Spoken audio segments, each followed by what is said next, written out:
আসসালামু আলাইকুম রহমতুল্লাহ। বন্ধুরা, আজকে আপনার সাথে শেয়ার করব তা হলো, অনেক রুগী এসে আমাদের কাছে বলেন, ডাক্তার সাহেব কত চিকিৎসা করালাম, কত টেস্ট করালাম, কত কি করালাম, আমার কোনো রোগই ধরা পড়লো না।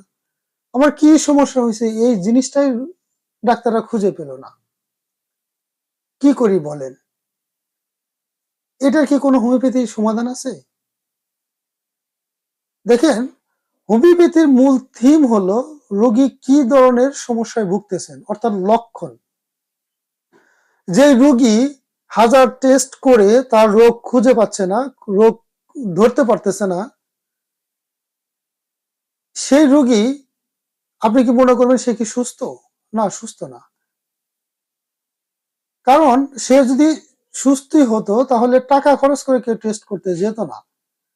তার কাছে খারাপ লাগতেছে, সে একটি কষ্ট অনুভব করতেছেন, যার কারণে বারবার সে এটা তার কি সমস্যা হচ্ছে সেটা আইডেন্টিফাই করার জন্য বিভিন্ন ধরনের চেষ্টা করতেছেন, বাট সে কোনোভাবেই ফল পাচ্ছেন না।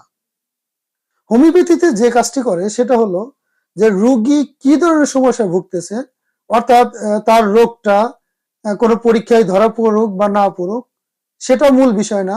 সে কি ধরনের সমস্যায় ভুগতেছেন, কি ধরনের লক্ষণ বহন করতেছেন, সেই বিষয়টিকে মাথায় রেখে হোমিওপ্যাথি চিকিৎসা দেওয়া হয়। যার কারণে দেখা যায় অনেক রোগ বালায়, অনেক বড় বড় সমস্যা নিয়ে আমাদের কাছে কিন্তু রুগীরা আসে এবং বলে যে অনেক টেস্ট করেও তো কোনো কিছু ধরা পড়লো না, কি করব। বাট সেই রুগীরা কিন্তু যখন হোমিওপ্যাথি মেডিসিন খায় কিছুদিন পরে কিন্তু সেই রুগীরা ইনশাল্লাহ সুস্থ হয়ে যাচ্ছে। সো আপনাদেরকে বলবো, যারা এই ধরনের সমস্যায় ভুগতেছেন যে আমার সমস্যা আমার সমস্যাই ধরতে পারতেছেন, আমি কি করব, সেক্ষেত্রে আপনি অবশ্যই একজন অভিজ্ঞ সম্পন্ন হোমিওপ্যাথি ডাক্তারের শরণাপন্ন হবেন এবং তাকে আপনার সমস্যাগুলো যদি খুলে বলেন তাহলে অবশ্যই তিনি একটি মেডিসিন সিলেকশন করলে সেটাতেই ইনশাল্লাহ আপনি সুস্থ হয়ে যাবেন। কারণ হোমিওপ্যাথিতে আপনার কি রোগ হয়েছে এটা অন্য পদ্ধতিতে ধরা পড়ুক বা না পড়ুক, আপনি কি লক্ষণ নিয়ে আসছেন সেই লক্ষণগুলো ইনশাল্লাহ চলে যাবে, আপনি ইনশাল্লাহ সুস্থ হয়ে যাবেন।